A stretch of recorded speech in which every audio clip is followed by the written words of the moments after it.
C'est good. Donc, Mathieu, ton nouveau livre. Ouais, non, ce que je disais, c'est que c'est une femme de 43 ans, Jessie, qui m'a contacté après la diffusion de cette série donc, des hommes violents, qui avait eu pas 2,7 millions d'auditeurs, mais pas loin, ça a été un gros succès. Et j'avais eu beaucoup de personnes qui m'avaient contacté derrière, beaucoup de femmes qui avaient subi des violences, mais des mecs aussi. Mhm.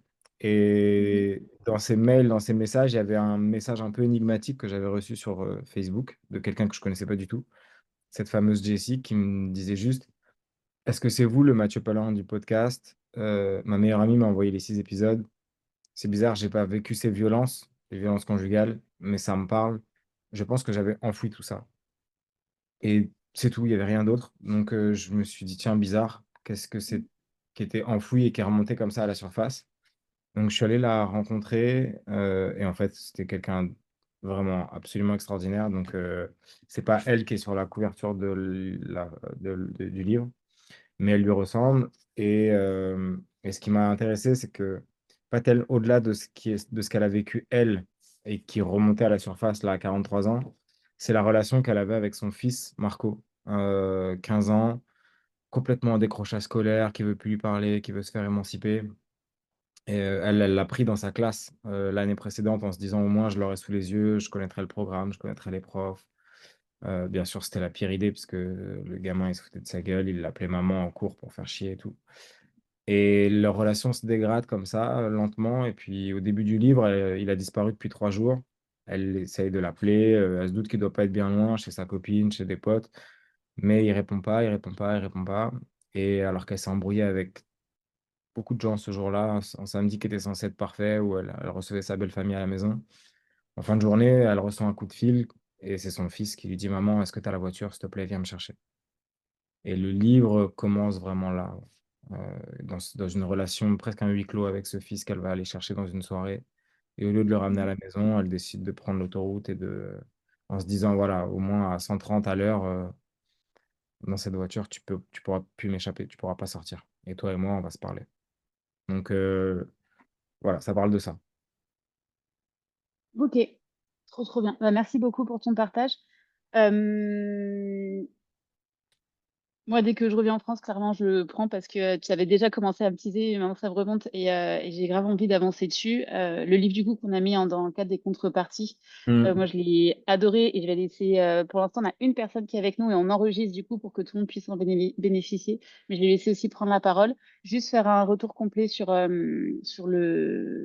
la sensibilisation qu'on a fait, Je suis de sorority. Je tiens à remercier tout le monde du fond du cœur. Les chiffres, je les ai donnés tout à l'heure et je voulais reprendre tout de suite. Donc l'impact, il a été juste dingue. Donc il y a 700 contributions en tout qui ont été prises, 1600 contreparties, ce qui permet en fait de sensibiliser dès que vous sortez votre gourde ou votre t-shirt. Moi, le sweat, à chaque fois, j'ai soit des retours en instantané, soit des personnes qui m'écrivent, qui arrivent à trouver notre adresse via les réseaux ou par email et qui m'écrivent et qui découvrent comme ça ce qu'on fait sans même qu'on se parle et qui nous félicitent, qui viennent nous rejoindre, qui deviennent bénévoles. Enfin, c'est juste ouf, qui en parlent autour d'eux. Donc, grâce aux contreparties, avec juste le logo qui est vu, avec le Je suis qui attire l'œil, on arrive à atteindre 320 000 personnes grâce à ces 1600 contreparties. Et en plus de ça, on a eu tous les relais sur les réseaux. Donc, merci infiniment à toutes les personnes qui ont relayé et des relais notamment de personnalités publiques. On a eu Nassim Bies, l'acteur. On a eu Bradley Barcola, qui est au PSG, qui fait de plus en plus parler de lui.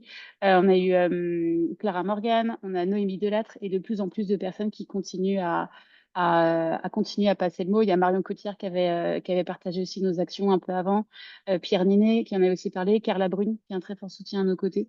Donc merci à toutes ces personnes qui permettent de planter des petites graines et ensemble d'atteindre massivement des personnes qui peuvent être en situation d'isolement, de violence ou de harcèlement, qui pensent qu'elles sont pas seules et qui se rendent compte que non, il y a des solutions qui existent. Donc merci à vous toutes et tous. Merci Mathieu pour ton temps et merci pour ton engagement aussi à nos côtés, parce que déjà ton travail est dingue, ce que tu apportes aux gens. Et moi, ça fait quelques années que je te suis et merci pour tout ce que tu fais et merci pour ce temps que tu nous accordes et ton soutien sur les initiatives qu'on a. Et je vais laisser la parole à la personne qui est avec nous si tu as des questions, même si tu n'as pas fini le livre de Mathieu, c'est pas du tout un stress, pas un souci, mais s'il y a des questions qui te remontent et voilà, de prendre la parole. Merci beaucoup, Mathieu. Parce que quand bien même je ne l'ai pas forcément terminé, j'ai lu une bonne partie du livre et j'avoue que c'est une perspective qui me donne des frissons. Parce que étant enfin, me considérant comme une femme et dans un contexte difficile, c'est vrai que d'avoir l'autre contrepartie, enfin,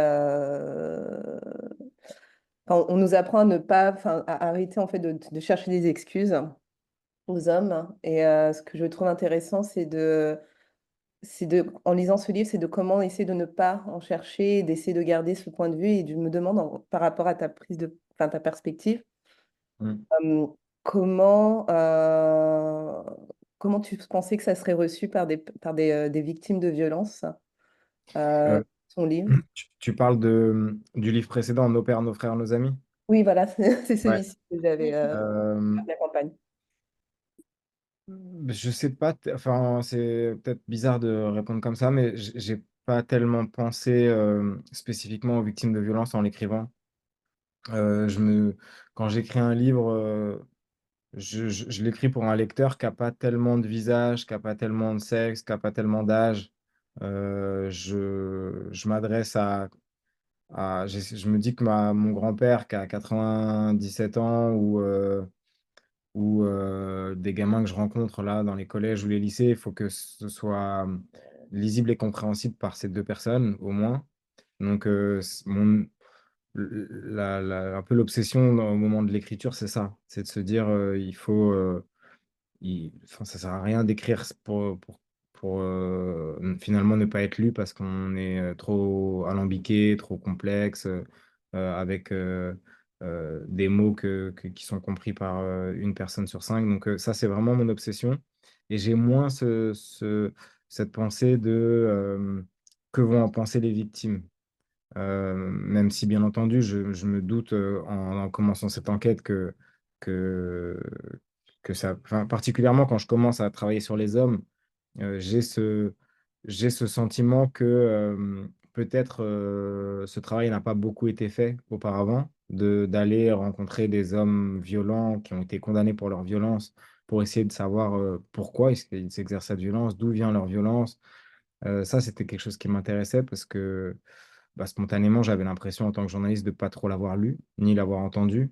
Et j'avais en plus des fantasmes un peu dans la tête. Je me disais, si je vais rencontrer ces mecs, euh, c'est un groupe de parole. Donc, un groupe de parole, ça ressemble à un peu ce qu'on peut voir dans Fight Club, donc, en gros. Et donc, ces gars, ils vont s'asseoir autour d'une table et de la même manière que chez les alcooliques anonymes ou les narcotiques anonymes, ils vont dire, bonjour, je m'appelle Mathieu, j'ai 36 ans et je suis alcoolique et je suis toxicomane. Je me disais, ils vont dire, je frappe ma femme puisqu'en fait, il n'y a pas de débat, ils sont condamnés. Et c'est ce qui les fait souffrir, c'est ce qui fait souffrir leurs proches, à commencer par leur conjointe, c'est ce qui les conduit en prison, machin. Donc ils vont devoir se guérir de ce mal-là en commençant par expier ce mal. Et en fait, c'est pas du tout ce qui s'est passé. Quand j'ai été face au déni de ces mecs, là, j'ai commencé à me poser des questions, en effet, de savoir quand même comment moi me positionner plutôt que comment vont réagir les victimes. Parce que je me doute bien que quelqu'un qui a subi des violences, qui entend des mecs qui ont été multicondamnés dire qu'ils n'ont jamais levé la main sur une femme, qu'ils y sont pour rien, que de toute manière c'est un complot. D'ailleurs, leurs ex se sont ligués contre eux et la justice maintenant elle est entre les mains des femmes et tout. Et MeToo, enfin bref. Tout ça, je saisis bien que c'est inaudible et que c'est insupportable et que même c'est indécent. Mais pour autant, mon rôle à moi, en tant qu'auteur et journaliste, il n'est pas tellement de silencier cette parole, mais plutôt de la mettre en perspective avec d'autres paroles. C'est pour ça que le livre, il est jamais à sens unique, je veux dire, dans le spectre du reportage. C'est-à-dire que je ne suis pas tout le temps que avec des hommes, parce que moi-même, probablement, à force de rester trop avec des mecs qui me disent c'est un complot, moi jamais de la vie, mais moi, il n'y a pas eu d'enquête, bah, peut-être qu'à la fin, je vais finir par les croire. Donc c'est plus pour moi que j'avais cette espèce de petite alarme dans la tête de me dire ils ont le droit de dire ce qu'ils veulent. Et je suis pas là pour les en empêcher, je suis pas là pour les rejuger. Ils ont déjà été jugés, la justice est passée, ils sont coupables. S'ils ont envie de dire qu'ils sont pas coupables, à leur rigueur, c'est leur droit. Mais, euh, mais moi, je me dois de ne pas me contenter de ça, quoi. et d'aller ailleurs et d'entendre les victimes et d'essayer et d'entendre aussi des interlocuteurs qui sont ni victimes ni auteurs, mais qui sont un peu experts de la question, qui sont au contact des deux d'ailleurs. C'est pour ça qu'il y a des psychiatres qui ont travaillé à la fois pendant 30 ans du côté des victimes avant maintenant de prendre en charge les auteurs et inversement. C'était plus ça mon obsession, d'essayer de, de ne pas me laisser embobiner, si je peux dire, par un camp ou par l'autre, parce que j'ai commencé cette enquête vraiment en novice le plus total. Je connaissais pas le sujet et j'avais la prétention d'ailleurs de dire que je pars de zéro. Donc, quand vous partez de zéro comme ça, vous pouvez être influençable et influencé.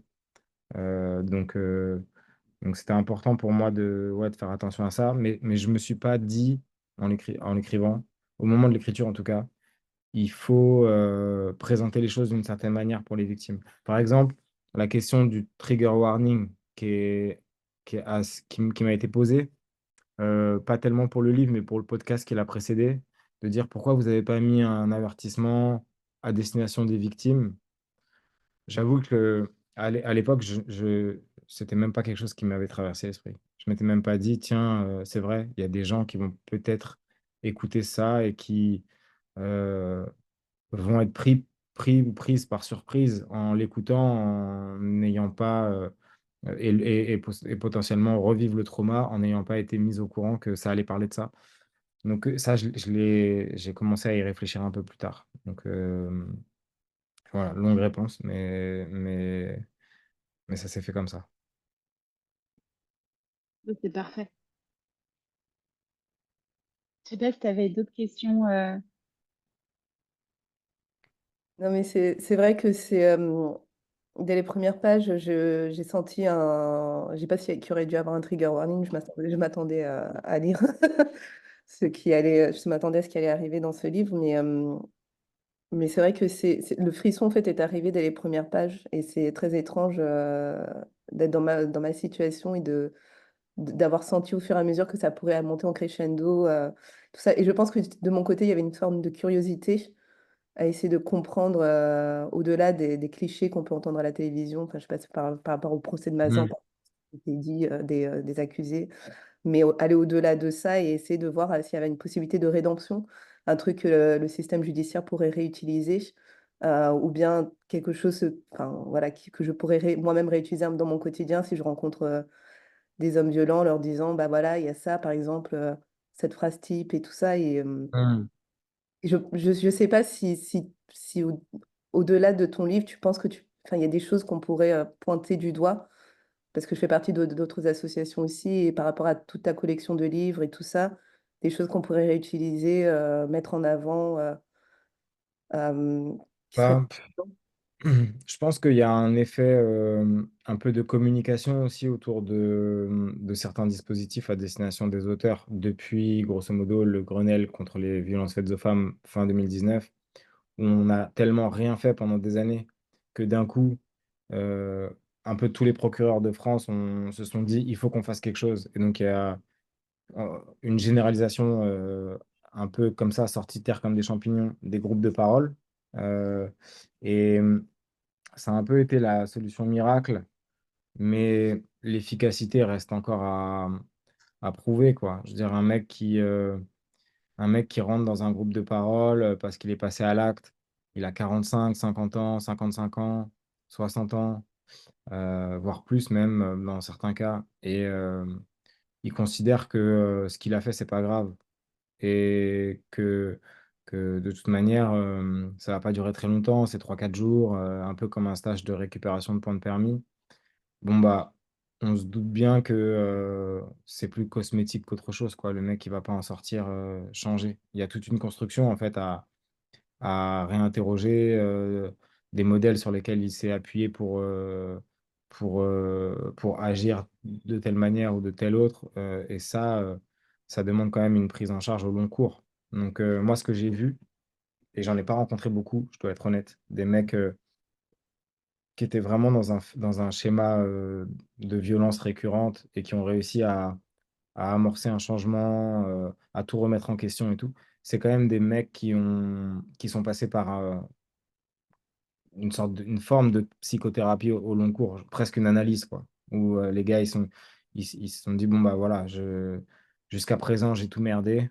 Et c'est la raison pour laquelle je me retrouve là, c'est-à-dire en prison ou avec un suivi judiciaire hyper dur, avec l'interdiction de voir mes gamins, avec une pension non alimentaire à payer, alors que je suis au chômage et tout machin. Et ça, en gros, ils font le constat de leur propre malheur. Et, et, et ça, c'est un bon point de départ pour commencer à se prendre en main en acceptant la thérapie. Ce qui est quand même aussi quelque chose de difficile parce que ça va à l'encontre de toutes les notions de virilité, d'aller voir quelqu'un qu'on ne connaît pas pour lui dire qu'on va pas bien et lui dire qu'en fait, au fond, on est triste et qu'on est malheureux. C'est pas du tout masculin au sens cliché du mot, d'avouer qu'on a peut-être une faille, une faiblesse. Donc, j'en ai pas rencontré beaucoup malheureusement, des mecs qui étaient capables de faire ça. J'en ai rencontré, je pourrais en citer 3, 4, pas plus. Mais c'est des mecs qui avaient bougé quoi, et qui étaient capables qui étaient conscients de la possibilité de la récidive parce que, c'est un peu comme je reprends l'analogie avec l'alcool, c'est un peu comme un alcoolique, qui a pas bu une goutte depuis 30 ans, il sait qu'au fond, il est encore capable de rechuter. Hem Et la violence, elle peut avoir ce côté un peu addictif de, tu sais pas comment réagir, face à la colère, face à toutes ces émotions que tu as tues depuis si longtemps et qui font de toi un espèce d'handicapé des sentiments. La violence, parfois est une manière plus simple de s'exprimer que d'utiliser les mots et tout. Et donc, c'est des mecs qui savent qu'ils peuvent replonger, mais comme un alcoolique, il met en place, un certain nombre de dispositifs pour que ça n'arrive pas. Donc ça, je l'ai vu, mais c'est vrai que c'est rare et c'est pas vraiment encouragé au niveau, national. C'est-à-dire il y a très peu il y a très peu de moyens il y a très peu de dispositifs en ce sens parce que ça demande des moyens. C'est très cher d'accompagner quelqu'un, en psychothérapie. Heu, un suivi en analyse à 2 fois par semaine, c'est des séances à minimum 60 € la séance. Il y a beaucoup de gens, beaucoup de mecs qui ont pas ce fric-là, pour, se faire accompagner, pour se faire suivre. Donc ça veut dire se faire suivre, avec, une aide, soit de la justice, en obligation de soins, soit, du ministère de la santé. Et ça se met en place, en fait. Et pour l'instant, c'est pas ce qui est fait. Pour l'instant, on est plutôt sur des trucs, relativement cosmétiques, quoi. Et du coup, ça me permet de rebondir dessus. Merci beaucoup, Mathieu, pour ton retour parce que je partage complètement ta position. Ce que je vois sur le terrain aussi, ce qu'on a mis, je fais une bascule sur ce qu'on met en place sur l'association. Comme ça me permet aussi d'en parler et de Mmh le mh. diffuser au maximum. Le violentomètre existe, c'est très bien, sauf que nous, on considère qu'il est pas complet dans le sens où il est dédié exclusivement aux personnes victimes de violences qui ont déjà une énorme charge sur les épaules. Donc, d'ici à ce que ce soit elles, en plus, qui fassent toutes les démarches derrière et qui demandent l'aide, etc., c'est pas forcément simple. Et pareil, on considère que c'est la société entière qui doit se mobiliser, pas uniquement les personnes qui subissent les violences qui ont déjà assez à faire. Et du coup, ce qu'on a fait, on a créé une affiche qui a été validée par le gouvernement et par France Victime, qui est notre partenaire historique. Et du coup, sur cette affiche, et je rediffuserai ces infos, il y a suis-je victime de violence, ok. Et puis on l'a affiné, on l'a rendu plus inclusif. Suis-je auteuriste de violence, parce qu'on considère qu'on n'est pas nécessairement violent et que souvent c'est des schémas qui sont répétés, c'est des contextes qui sont répétés, et c'est une impossibilité, une incapacité à demander de l'aide ou à sortir de ces schémas au fur et à mesure. Pareil, c'est un peu la solution de facilité. Donc, suis-je victime de violence qui permet d'ouvrir la voie à je suis aussi entendue, je suis aussi écoutée et il y a aussi un espace pour moi. Et suis-je témoin de violence parce que la plupart du temps, les personnes qui sont témoins de violence prennent une partie de cette violence, ne savent pas forcément comment réagir et sont démunis pour faire face eux-mêmes à cette violence et aider la personne qui est dedans, qui en plus est proche, donc ça les affecte d'autant plus. Et du coup, ça permet aussi d'ouvrir la porte à dire, vous aussi, vous faites partie de ce cycle et en associant nos forces, en agissant ensemble, en disant non ensemble massivement à ce cycle des violences et en se faisant aider chacun à notre niveau, en allant vers du coup les partenaires dédiés, donc nos associations partenaires, les autorités, etc., on peut y mettre fin ensemble et c'est un non-sujet. Il n'y a aucun jugement ou quoi que ce soit. On est ensemble face à ces cycles pour les casser dès la source. Donc on a ces affiches. Deux, je rappelle que du coup France Victime, notre partenaire, donc le numéro national c'est 116 006 Il y a aussi un accès international, je ne connais pas le numéro par cœur, mais sur Internet, il peut se trouver et il est gratuit.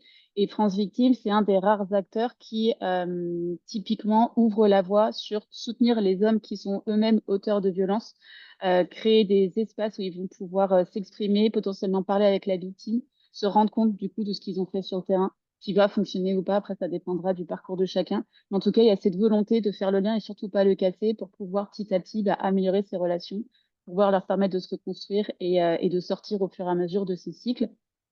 Et dernière info que je donne, je l'annonce officiellement. Donc Mathieu, je suis très fière de te dire que tu peux à présent rejoindre la communauté de Sorority. Je me suis battue pendant 5 ans. Maintenant, on a réussi à développer l'accès parallèle, dédié et sécurisé pour des hommes qui subissent des violences, donc actes d'homophobie, violences conjugales, violences intrafamiliales, harcèlement, cyberharcèlement, à partir de 12 ans, respectant la loi sur la majorité numérique. Donc typiquement, ce qui s'est passé récemment, ça, on peut également aider dans ces situations-là, même très très jeune, quoi qu'il arrive, apporter ce soutien pour rentrer tout est entièrement sécurisé. Moi, je suis ancienne responsable RGPD, donc c'est un truc, je m'éclate dessus, mais j'ai dû réfléchir à un autre moyen de faire pour continuer d'assurer cette non-mixité pour les personnes qui le souhaitent, parce que femmes et personnes issues de minorités genre ont pu faire face à des situations de violence, de viol, sont encore en situation de post-trauma et ont besoin de garder cet espace en non-mixité pour se reconstruire. Donc tout ça reste possible, mais en parallèle, on peut aider. Donc c'est un système de marrainage pour rentrer en tant qu'homme dans la communauté d'hommes qui ne verra pas la communauté en non-mixité. Il faut 3 marraines donc qui font déjà partie de la communauté. Donc c'est toujours un lien, ça s'appelle The Sorority, c'est pas pour rien. Donc il y a 3 liens d'affiliation, c'est des codes à usage unique qu'on récupère de personnes qui en font déjà partie. Elles ont un code tous les 15 jours et le code il est valable pendant un mois. Il faut vraiment se faire chier si on veut foutre la merde pour rentrer. Et une fois qu'on est rentré, on se voit entre hommes. On bénéficie du réseau associatif qu'on a construit. Donc, on a plus de 800 associations dédiées à l'aide aux victimes. Certaines sont vraiment dédiées aux femmes. Il y en a de plus en plus qui s'ouvrent et qui se rendent compte que définitivement, c'est tout le monde qu'il faut aider. Donc, toutes les associations, c'est les petites maisons roses, sont disponibles sur la carte. Il y a également les lieux sûrs qui sont là, qui sont du coup soit des pharmacies, soit des salons de coiffure, des salons de beauté ou des restaurants, des établissements de nuit et de plus en plus de grands groupes qui sont en train de s'associer à nos côtés, qui sont présents partout sur le territoire. S'il y a des situations de violence qui se déclarent n'importe où, ils peuvent se mettre en sécurité dans ces endroits. Ça remplace ni les assos ni les autorités, mais ça leur fait un espace dédié. Donc ça peut être une boutique, une agence sur les horaires d'ouverture. Donc c'est plein d'acteurs en fait qu'on rajoute dans cette chaîne d'action, entraide citoyenne, les associatifs, autorités, puisqu'on est conventionné par le ministère de l'Intérieur, donc Direction générale, gendarmerie nationale, police nationale et préfecture de police et de plus en plus les collectivités et le privé qui sont à nos côtés. Donc, n'hésitez pas à en parler autour de vous. Et Mathieu, je compte sur toi pour que tu nous rejoignes. On m'a demandé, tu peux t'imaginer le nombre d'hommes qui, gna gna gna, on ne peut pas aider, blablabla, au-delà de ceux qui subissent les violences, qui n'en parlent pas forcément. Donc, moi, c'est ma priorité, et notamment la communauté gay, où il y a énormément de violences qui ne sont pas du tout médiatisées, des Mm. guet-apens qui sont organisés sur des sites de rencontres. Enfin, c'est encore tout un autre. Et les violences intrafamiliales et des violences conjugales aussi, pareil, qui ne sont pas forcément médiatisées, mais il y en a énormément.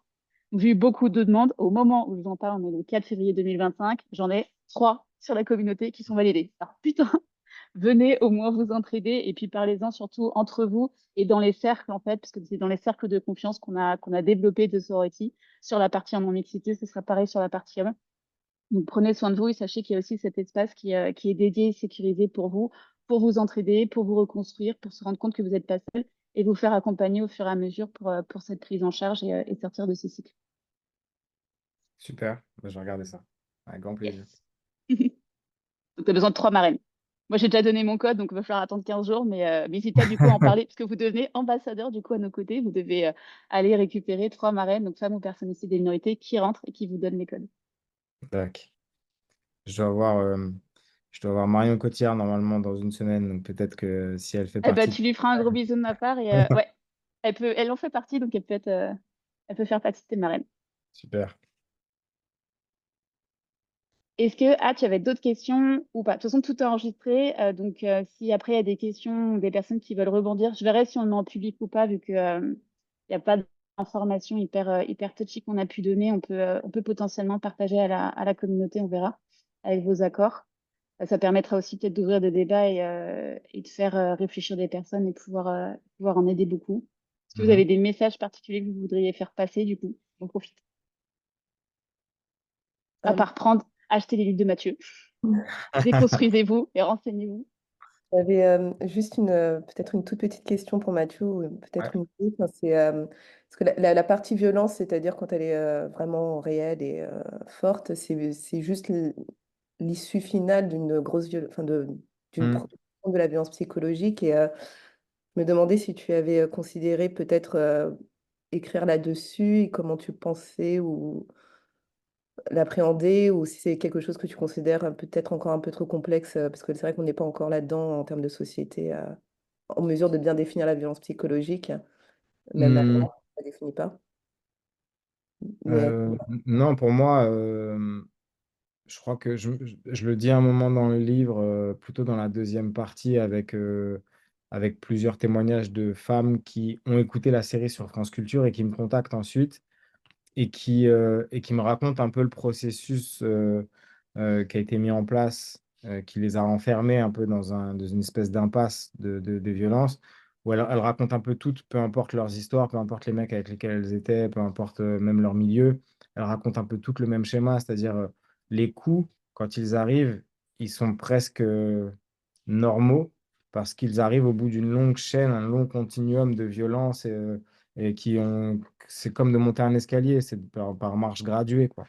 Et, et donc, l'idée selon laquelle le mec n'est pas violent, il a juste mis un coup, il faut réussir à la déconstruire parce que c'est jamais comme ça que ça se passe. C'est jamais le mec, il est jamais violent et un jour il met une gifle. C'est, c'est des Il y a des violences, violences psychologiques avant.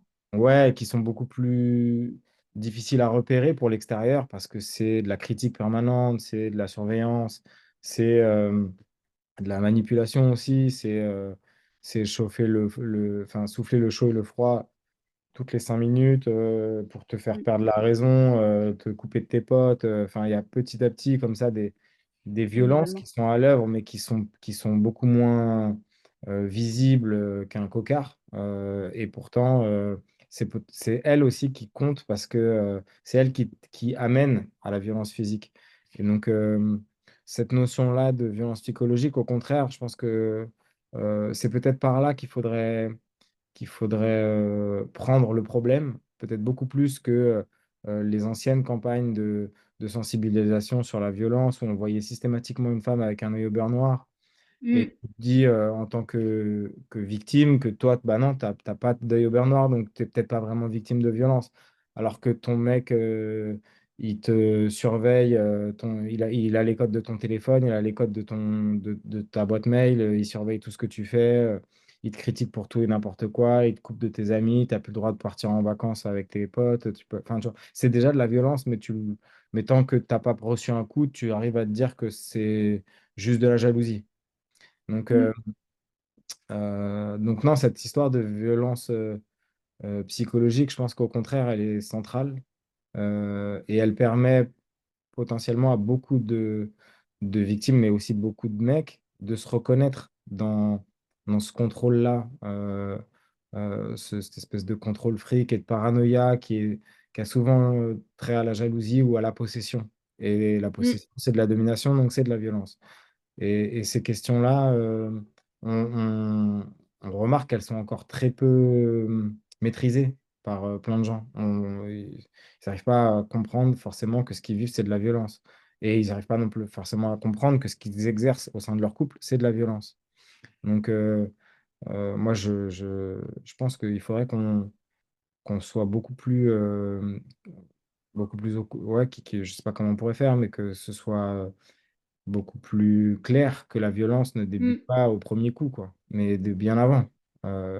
C'est au contraire la fin de la queue de la comète, le coup, la violence physique.